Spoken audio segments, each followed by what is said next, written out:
nakita ang dakilang poon. Tutugin mga trumpeta pagkat nabuhay siya. Magsiawit tayo sa Diyos na papuring kalugod-lugod. Magsiawit tayo sa Diyos ng Alleluia.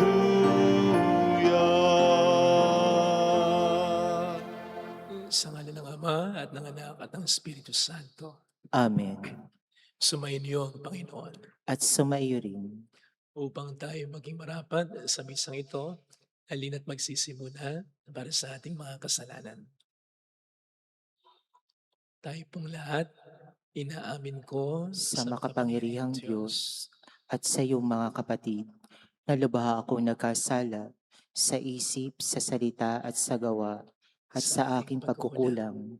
Kaya isinasamo ko sa mahal na Birhen Maria, sa lahat ng mga anghel at mga banal, at sa iyong mga kapatid na ako'y ipanalangin sa Panginoong ating Diyos. Kaawaan tayo na mapagmahal na Diyos, patawarin sa ating mga sala, patnubayan hanggang sa buhay na walang hanggan.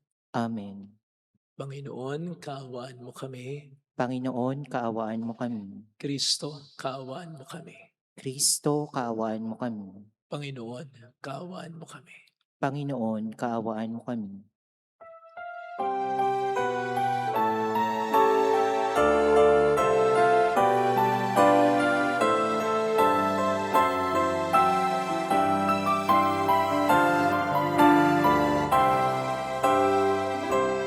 Luwalhati sa Diyos sa kaitaasan,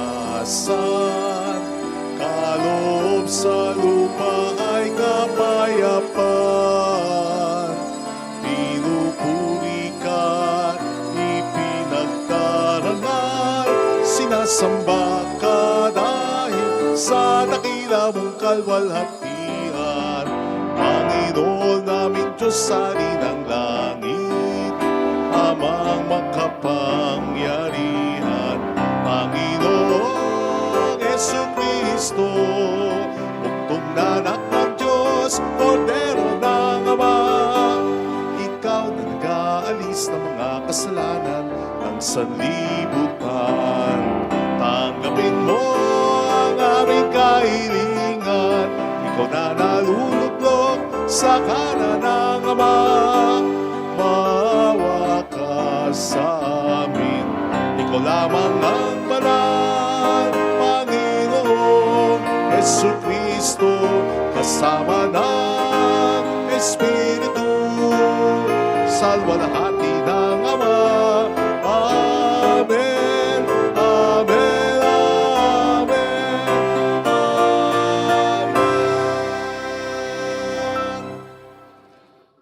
Manalangin tayo. Ama naming makapangyarihan, sa kagalingang dulot ng pagkabuhay ng anak mo sa amin, kami ay iyong patuloy na paunlarin upang sa kinamtan naming paglayang walang maliw, kami magkaroon sa kalangitan ng kaligayahan, na ngayon pa man sa lupa ay siya ng sanhi ng aming pagdiriwang.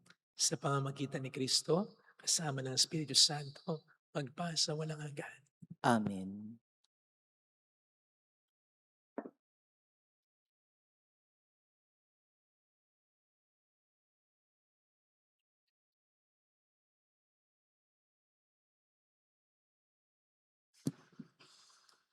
Ang salita ng Diyos mula sa Gawa ng mga Apostol.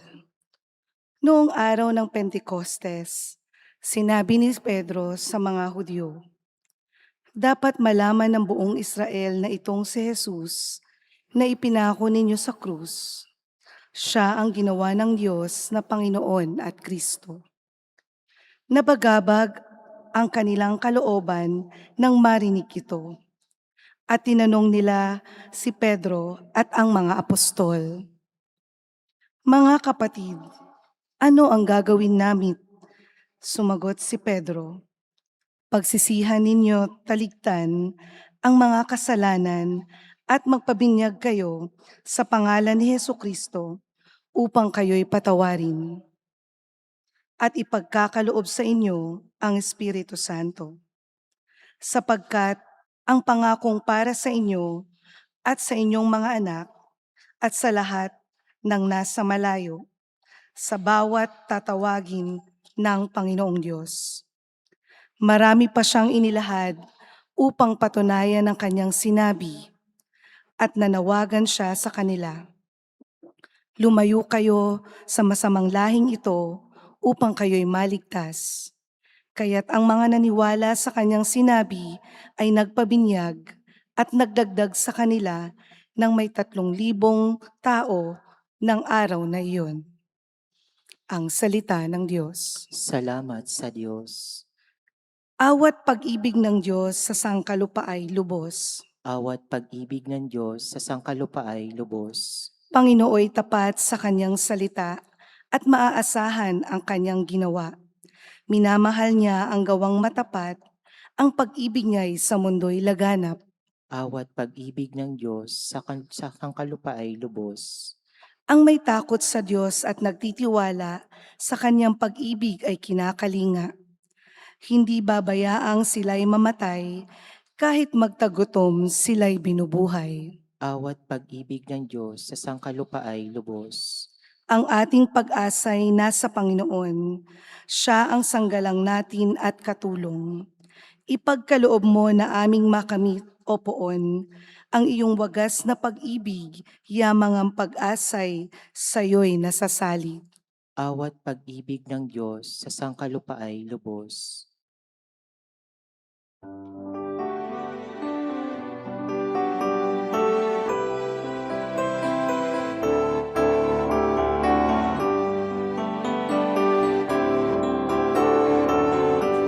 Hallelujah, hallelujah, hallelujah. Hallelujah, hallelujah, hallelujah, hallelujah.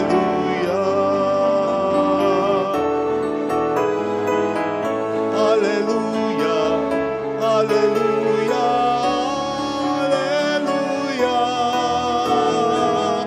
Hallelujah, hallelujah, hallelujah, hallelujah.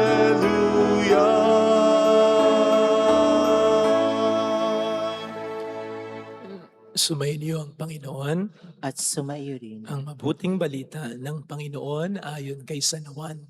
Papuri sa iyo, Panginoon. Noong panahong yon, si Maria'y nakatayong umiiyak sa labas ng libingan. Yumuko siya at tumingin sa loob. May nakita siyang 2 anghel na nakaupo sa pinaglagyan ng bangkay ni Jesus. Ang isa'y sa gawing ulunan at ang isa namay sa paanan. Tinanong nila si Maria, "Ale, bakit kayo umiiyak?" Sumagot siya, "Kinuha po sa libingan ng aking Panginoon. Hindi ko alam kung saan dinala." Lumingon siya pagkasabi nito at nakita niya si Jesus na nakatayo roon. Ngunit hindi niya nakilalang si Jesus yon. Tinanong siya ni Jesus, "Bakit ka umiiyak? Sino ang hinahanap mo?" Akala ni Maria ay siya ang tagapag-alaga ng halamanan, kaya't sinabi niya, "Ginoo, kung kayo po ang kumuha sa kanya, ituro niyo sa akin kung saan niyo dinala at kukunin ko." "Maria," ani Jesus. Umarap siya at kanyang sinabi, "Rabboni," ibig sabihin, "Guro, huwag mo akong hawakan sapagkat hindi pa ako nakapupunta sa Ama." Wika ni Jesus, "Sa halip pumunta ka sa aking mga kapatid at sabihin mong aakit ako sa aking Ama at inyong Ama, sa aking Diyos at inyong Diyos." Kaya't si Maria Magdalena ay pumunta sa mga alagad at sinabi, "Nakita ko ang Panginoon." At tuloy sinabi sa kanila ang bilin ni Jesus. Mga kapatid, ang mabuting balita ng Panginoon. Pinupuri ka namin, Panginoong Hesukristo. Muli po, pasensya na kayo sa boses ko. Welcome sa Our Lady of Lazareth Quasay Parish, kung saan ayos lang pong umiyak Samahan tayo ng mahalay na sa pag-iyak at sa pagdarasal upang maging maayos ang lahat. Narinig po natin sa ating ebanghelyo ang mga unang salita na binitawan ni Kristo pagkatapos na siya'y muling mabuhay. Ang mga salitang ito ay patanong na binitawan niya kay Maria Magdalena. Bakit ka umiiyak? Why are you weeping? Actually, ito rin ang naging tanong ng dalawang anghel na hindi nakilala ni Maria Magdalena. Ale, bakit ka umiiyak? Hindi po uulitin ng 2 beses ang tanong na ito kung hindi mahalaga ito. Napakahalaga po ng tanong na ito. May weight, may bigat ang tanong na ito na po pwedeng maging applicable sa ating lahat. Lalong-lalo na yung mga may matinding problemang pinagdaraanan ngayon o yung may mga matinding problemang pagdaraanan pagdating ng panahon. Bakit ka umiiyak? But in order for us to appreciate the weight, the seriousness of this question, isipin muna nating mabuti ang sinasabi ng muling pagkabuhay ng ating Panginoon. Sapagkat doon nang gagaling yung tanong Matapos muling mabuhay ni Kristo, yun ang kanyang naging tanong. Yun ang kanyang punto de vista. Yun ang pinanggagalingan niya sa kanyang tanong. Ang kanyang muling pagkabuhay. Well, basically, ang ibig sabihin ng muling pagkabuhay ni Jesus sa kanyang sariling kapangyarihan, Diyos siyang totoo. Makapangyarihan siya sa lahat, sa kahit sino, sa kahit ano. Kahit pa magsama-sama ng kapangyarihan ng kahit sino o kahit ano, hindi tatapat. Kahit sa katiting man lamang ng kanyang kapangyarihan. Siya ang may gawa ng lahat. Sa pamamagitan ng salita lang, siya ang may hawak ng buhay ng lahat. Siya ang simula at wakas ng lahat. Kaya niyang utusan ng kalikasan. Kaya niyang pagalingin ang tao anuman ang kanyang karamdaman. Kaya niyang palayasin kahit gaano karaming demonyo. Kaya niyang bumuhay ng patay. Kaya niyang magpabago ng isang tao. Napakamakapangyarihan niya. Kaya yun ang pinanggagalingan ng tanong niya kay Maria Magdalena. His question to Mary Magdalene was like, Maria Magdalena, makapangyarihan ako. Anong iniiyak mo? Yun din ang tinatanong ng Panginoon sa atin. Again, lalong-lalo na sa may mga malalaking problemang pinagdaraanan ngayon. Problemang malala sa kalusugan, problemang malala sa pera, problemang malala sa pamilya, problemang malala sa kinukuha, inaasam na katarungan o hustisya. Ano mang problema yan kapatid, gaano mang katindi, gaano mang kalala yan. Jesus is asking you, anong iniiyak mo? Akong Diyos itong napakamakapangyarihan sa lahat na kayang baguhin sa isang iglap buhay mo. Kayang-kaya kitang sakipin sa problema mo. Kayang-kaya kong gawa ng paraan. Ang sa palagay mo wala ng paraan, kayang-kaya kong gawin ang lahat. Bakit ka umiiyak? But of course, mga kapatid, hindi naman masama. Hindi naman minamasama ng Panginoon ang umiyak kahit siya umiyak. Natural lang umiyak. Lalo na kung masyado ng masakit, mahirap ang lahat. Yung bigat, yung sakit, di man natin masabi sa salita, pinapakita natin yan sa pagluha. So natural lamang na umiyak. Pero wag naman yung sobrang iyak. Because too much sorrow, too much crying will blind us. Bubulagin tayo nito. At tulad ng nangyari kay Maria, ni hindi niya na-sense na 2 anghel yung kausap niya. Ni hindi niya nahiwatigan na mayroong hindi pangkaraniwan sa 2 kausap niya, anghel At bakit di niya naisip yung sinabi ng anghel? Ng pangako naman ni Kristo. Bago siya mamatay na pagkalipas ng 3 araw, siya ay muling mabubuhay. Bakit hindi niya nakilala ang mga anghel? Bakit hindi niya naalala yung pangako ni Kristo na siya ay muling mabubuhay pagkalipas ng 3 araw? Wala na nga doon ang bangkay ni Kristo. Sobra kasi ang dalamhati niya. Sobra kasi ang pag-iyak niya. Nabulagan na siya. At yun ang hindi dapat na mangyari sa atin. Okay lang umiyak, okay lang magdalamhati, pero yung magpakalugmok tayo sa dalamhati, magpakalunod tayo sa sarili nating iyak, hindi tama. Sapagkat mabubulagan tayo nito sa mga biyayang ibinibigay sa atin na ating Panginoon. para malampasan natin ang mga problemang naranasan natin upang tayo makapag-move on. Kaya mga kapatid, manapa, isipin natin kung ano ang dahilan ng pag-iyak natin. Isipin natin, kahit ano pa yan. Malubhang sakit, malubhang problema sa pamilya, matinding problema sa pera, seryosong problema sa isang tao. Sige, name it. Isipin mo. And then, tapatan mo ng muling pagkabuhay ni Kristo. Itapat mo yon. Itapat mo yung katotohanan yon na nagsasabi sa ating makapangyarihan ng Panginoon. Mas makapangyarihan siya kaysa sa matinding sakit, sa matinding problema. Makapangyarihan siya. O baka naman, ang problema ay hindi tayo naniniwala sa pagmamahal niya kung kahit walang dating sa atin ang kapangyarihan niya. Kasi kung di tayo maniniwala sa pagmamahal niya, isipin natin makapangyarihan nga ang Diyos. Pero anong silbi ng kapangyarihan ng Diyos kung di naman niya tayo mahal? Kapatid, pinuntahan ni Kristo si Maria, ang kanyang ina. Pinuntahan ni Kristo si Maria Magdalena.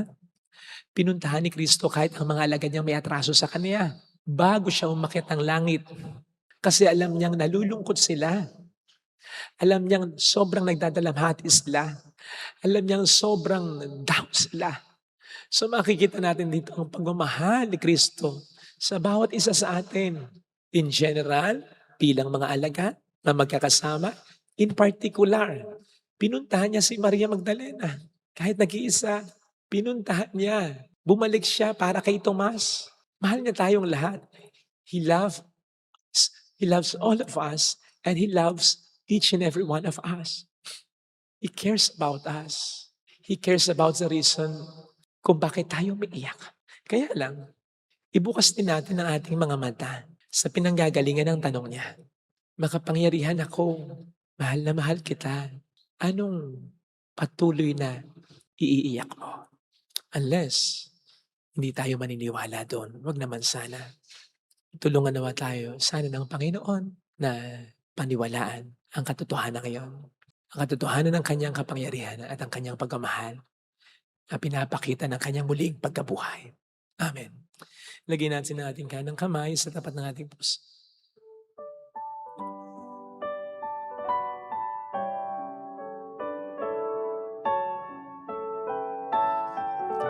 Awitin natin.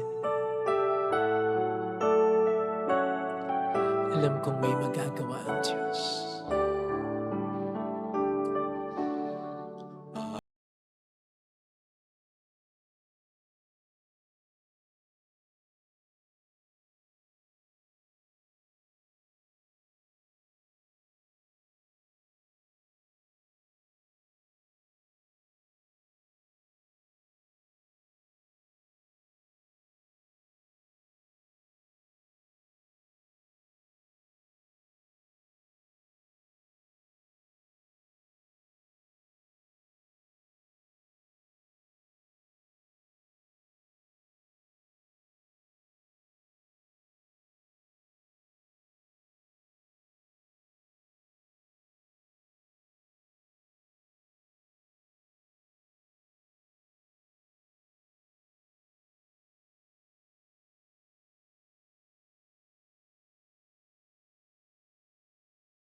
Lahat ng mga pagkakataon na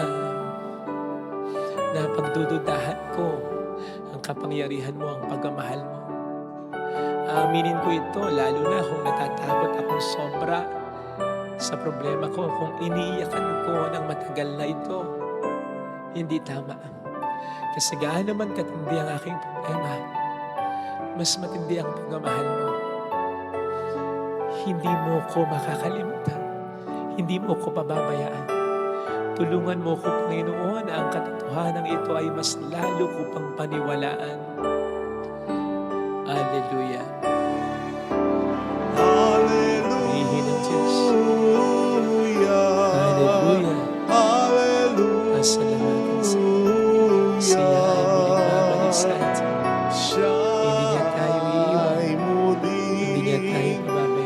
babalik sa atin.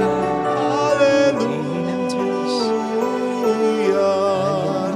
Hallelujah. Sa takdang panahon, babalik ang Panginoon upang tayo ay kunin. Tapat siya sa mga pangako niya sa atin. Yes.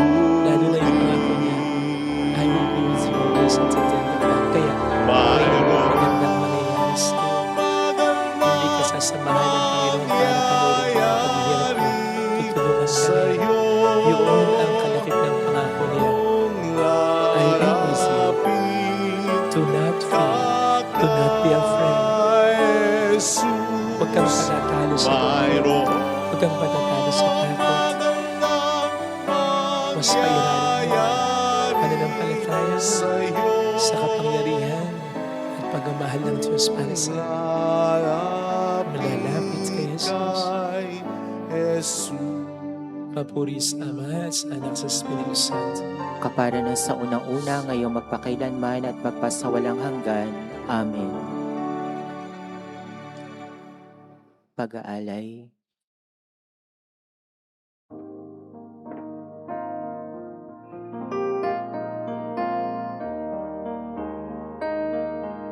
Sa nagtitiwala, iyong patnubay ang dumaraing iyong tinutugon.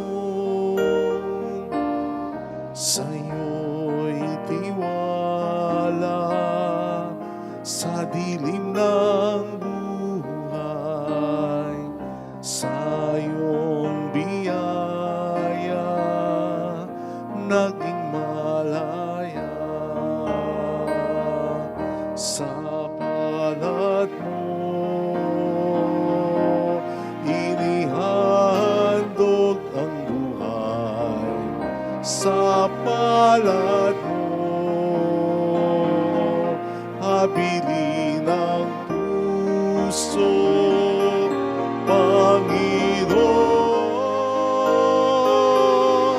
Gabay at pag-asa sa'yo'y handog,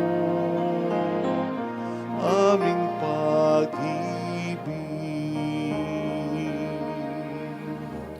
Manalangin tayo upang ating handog ay maging kalugod-lugod sa Diyos amang makapangyarihan.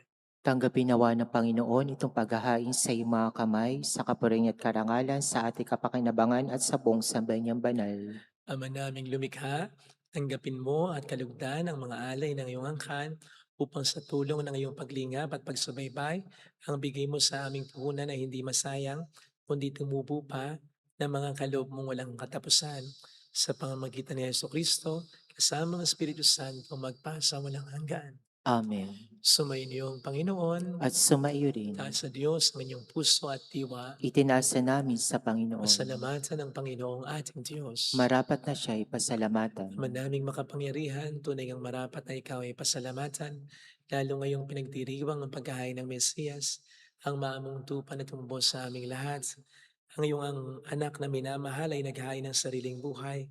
Siya ang tupang maamong mako sa kaparusahan upang mapatawad ang kasalanan ng sanlibutan. Sa pagkamatay niya sa banal na krus, ang kamatayan namin ay kanyang nilupig. Sa pagkabuhay niya bilang manunubos, pag-asa at pagkabuhay aming nakamit. Kaya kaisa ng mga anghel, nagsisiawit ang papuri sa iyo ng walang humpay sa kalangitan. Kami nagpupuni sa iyong kadakilaan. Santo, Santo, Santo, Panginoong Diyos ng mga hukbo, napupuno ang langit at lupa ng kadakilaan mo, o sana sa kaitaasan. Pinagpalaan na paririto sa ngalan ng Panginoon, o sana sa kaitaasan. Ama naming banal, ikaw ang bukhal ng tanang kabanalan, kahit sa pamamagitan ng iyong Espiritu. Gawin mong banal ang mga kaloob na ito upang para sa amin ay maging katawan at dugo ng aming Panginoong Hesukristo. Bago niya pinagtiis ang kusang loob na maging handog, hinawakan niya ang tinapay, pinasalamatan kaniya, pinagati-hati niya iyon, niabot sa kaniyang mga alagad at sinabi, "Tanggapin ninyong lahat ito at kanin. Ito ang aking katawan na ihahandog para sa inyo."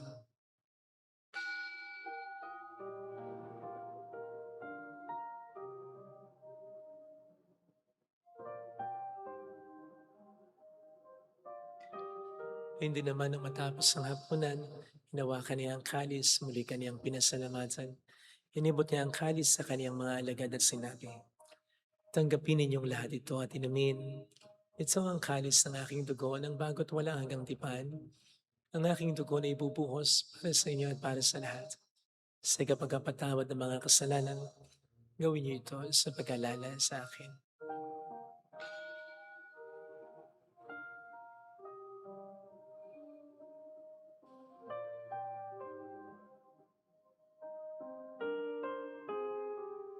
Ang misteryo ng ating pananampalataya, Si Kristo'y namatay, si Kristo'y nabuhay, si Kristo'y babalik sa wakas ng panahon. Ama, ginagawa namin ngayon ang pag-alaala sa pagkamatay at muling pagkabuhay ng iyong anak.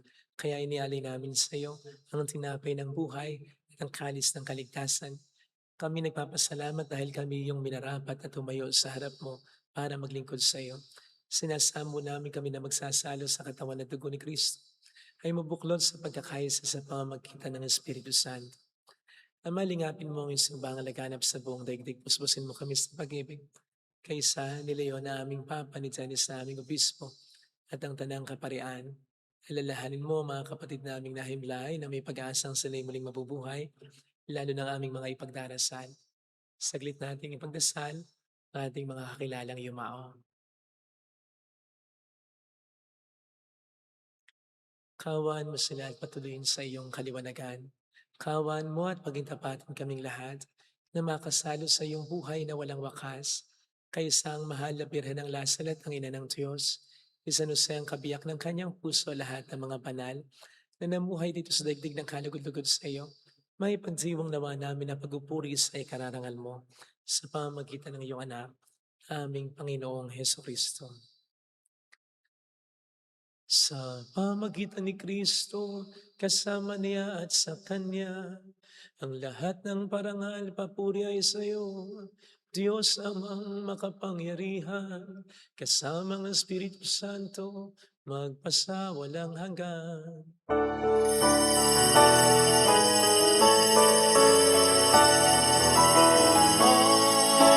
amen,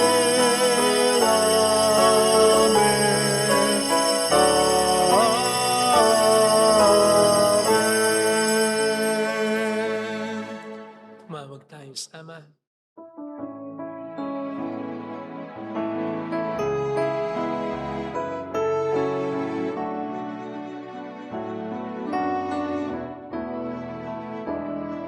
Ama namin, sumasalangit ka, sambahin ang ngalan mo, mapasa amin ang kaharian mo, sundin ang loob mo dito sa lupa para nang sa langit. Bigyan mo kami ngayon ang aming kakanin sa araw at patawarin mo kami sa aming mga sala para ng pagpapatawad namin sa nagkakasala sa amin.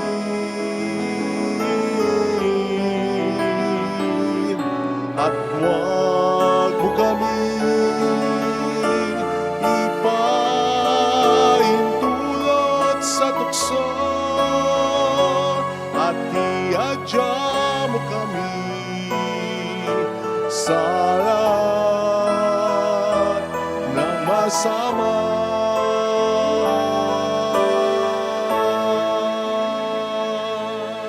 Niling namin kami adya sa lahat ng masama, pagkalooban ng kapayapaan na araw-araw iligtas sa kasalanan, samantalang aming pinaghahandaan ang dakilang araw ng pagpapahayag ng tagapagligtas namin sa Heso Kristo. Sapagkat iyong kaharian, ang kapangyarihan at ang kapurian, magpakailanman. Amen. Panginoong Heso Kristo, sinabi mo noon, sinasabi mo rin sa amin ngayon, kapayapaan ang iniiwan ko sa inyo, ang aking kapayapaan ang binibigay ko.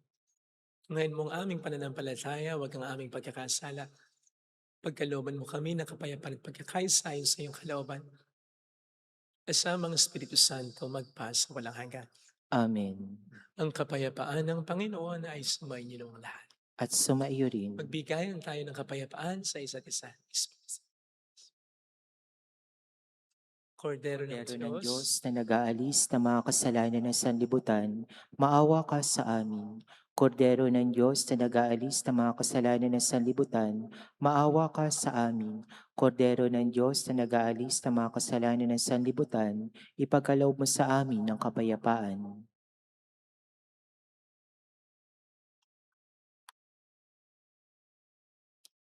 narito sa harap natin ng Panginoon ang ating buhay at kaligtasan. Palad tayong inaanayahan. Panginoon, hindi ako karapat-dapat na magpatuloy sa iyo, ngunit sa isang salita mo lamang ay gagaling na ako.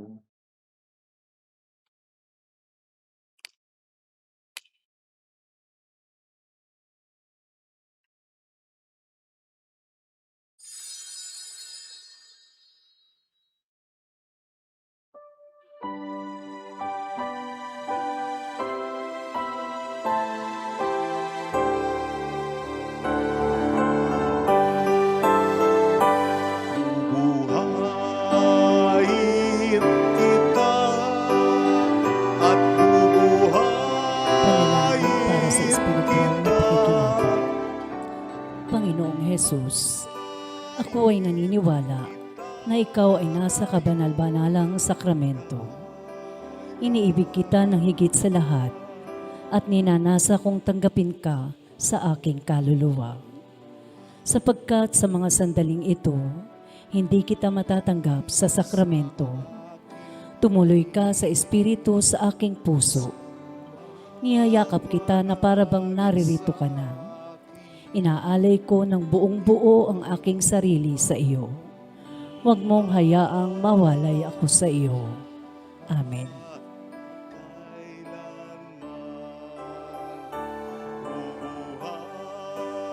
Bubuhayin kita at bubuhayin kita at bubuhayin kita ngayon at kailanman.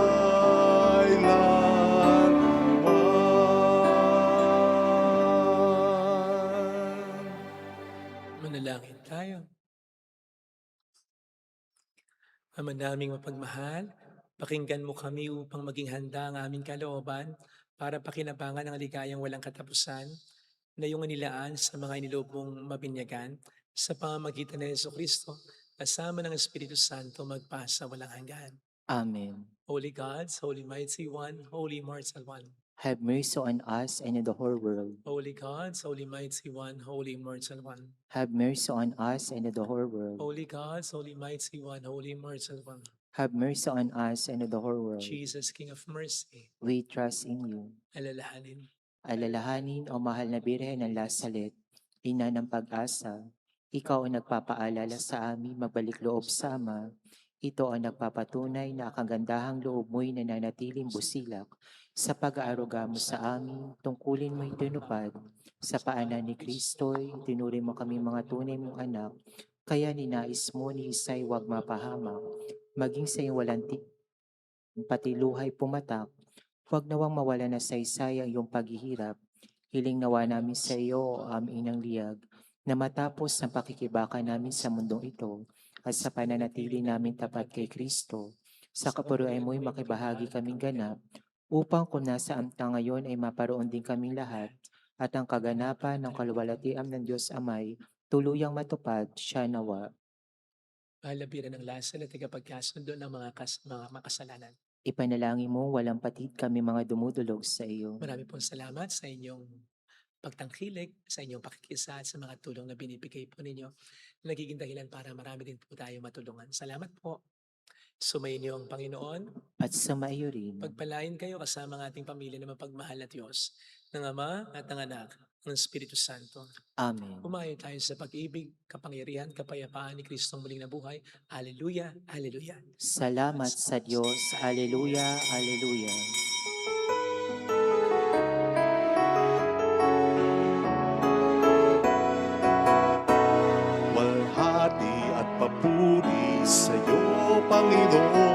Diyos Ama at Anak at Espiritong Banal. Umayo tayong taglay ang kapayapaan, isabuhay ang diwa ng ating pinagsaluhan. Malhati at papuri sa iyo, Panginoon, Diyos Ama at Anak at Espiritong Banal. Umayo tayong taglay ang kapayapaan, isabuhay ang diwa, isabuhay ang diwa ng ating pinagsaluhan.